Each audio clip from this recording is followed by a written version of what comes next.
अपनी नयलू अब वही का जान बताता जाए कवन राहे।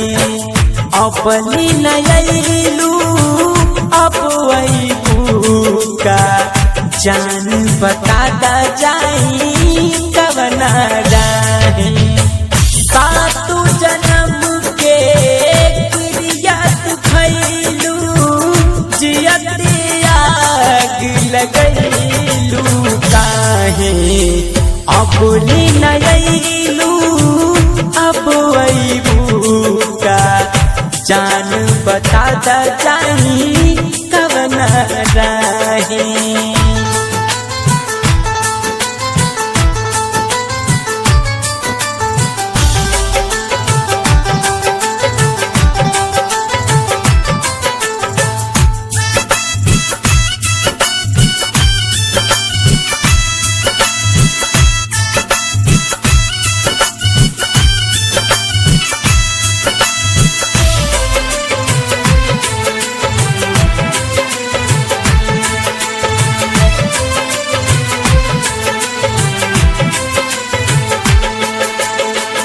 केहू न समझता केहू की अपना कैसे के हो गईल ऐसन घटना। केहू न समझता केहू की अपना कैसे के हो गईल ऐसन घटना। सपना दिखा के अपना बना के राखत रहू ओढ़नी के थाहे। अबोली नयलू अब वही का जान बताता जाए कवन राहे। अबोली नयलू अब वही का जान बताता जाए कवन राहे।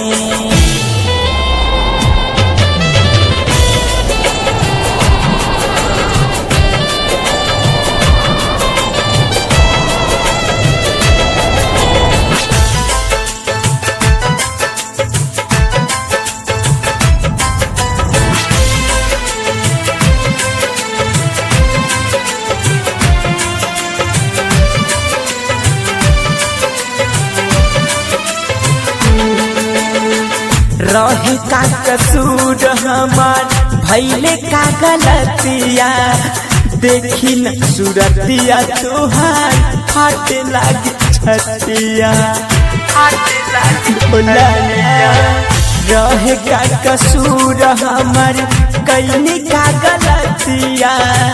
देखी न सूरतिया तोहार हाथ लाग छतिया। अखिया से ओझल भैलू में काजल श्याम अजय के लोगावा होटाहे।